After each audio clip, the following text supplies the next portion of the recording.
Assalamu алейкум. Алмамбет агайдын сабагына кош келиңер. Квота маселеси. Кайрадан улантайлы. Квотаны чектөөнү киргизүүнүн варианттарын айтып берели дедик. Мурда узун видео бар эле, азыр кыскача.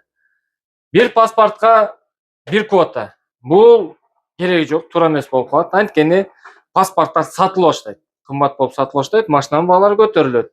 Анда деле толтура паспорт сатып алышып, алып чыгып кете беришет. Бул не вариант? Болбойт. Экинчи, 12-чи регион. Кээ бир браттар сунуштады, регион кылып, оформление болгондон сатпай коюу керек дегендеги. Ал дагы кичине жараксыз болуп калат, анткени соода жүрүшүнө экономикага кичине тоскоол болуп калат.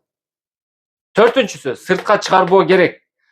Эң жакшысы сыртка чыгарбоосу сонун болот эле, бирок кайра эле жарандардын укуктарын жеке мындай кенен жүрүүсүнө тыюу салып коюш канчалык туура экенин болбой калышы мүмкүн, сыртка чыгарбай коюусу.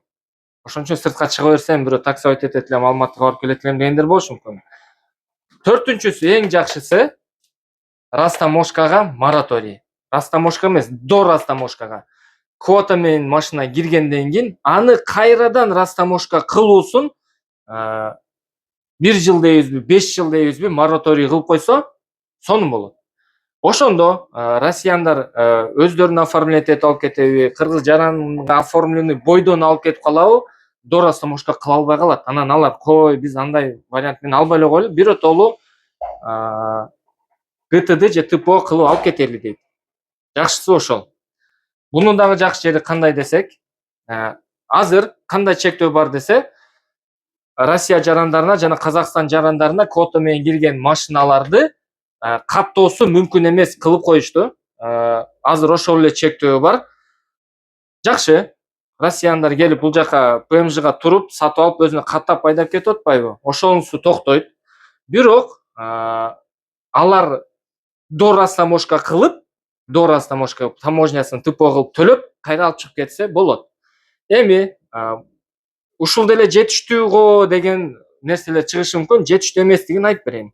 Мисалы бир ишкер бар, миллионер, ал сөзсүз түрдө кыргыз бизнесмени болбошу мүмкүн, ал Россиянын бизнесмени болушу мүмкүн, Кытайдын бизнесмени болушу мүмкүн, айтор машина менен Кыргызстан аркылуу экспорт кылып, Россияга иштеген ишкер дейли.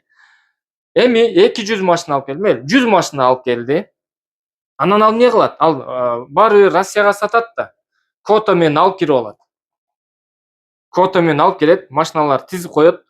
Керек болгондо клиенттери чыкканда ал машинаны до растаможка кылып, биздин тарифтери каныкидей до растаможка кылып, кайра алып чыгып кете беришет. Алар дароо эле мен эми по-любому растаможка кылат экенмин деп $200 000 төлөп койбойт да, бир машина жок дегенде $2 000 растаможка болот да. Дароо төлөп койбойт. Акчасын сактайт. Алып келет, клиенти чыкты, клиент айтат, тиги брокерге барсаң да растаможка кылып алып кете бересиң деп сатышат. Ал квота кайра восстановление болбойт, ал квота күйүп кетет. Ушул жери жаман жери болуп атат.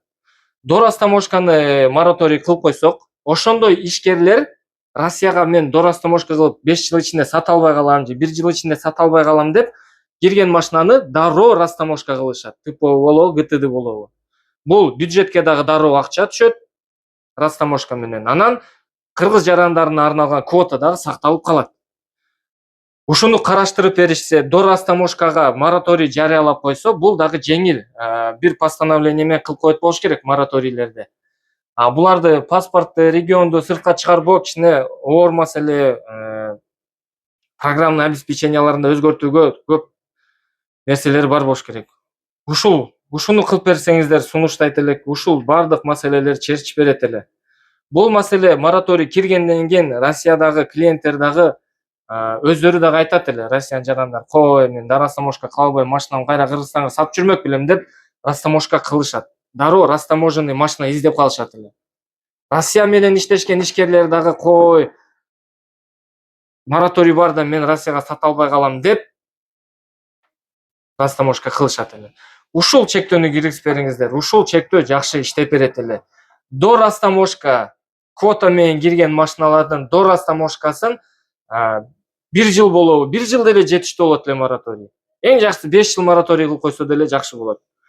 Паспорт машиналардын баасын көтөрүп жиберет. 12-чи регион элдин айланасында доверенность жазып деле сата беришет. Ошон үчүн булар жакшы иштебей калат. Эң жакшы иштегени ушул болот эле. Алмамбет агайдын сабагына кош келдиңиз.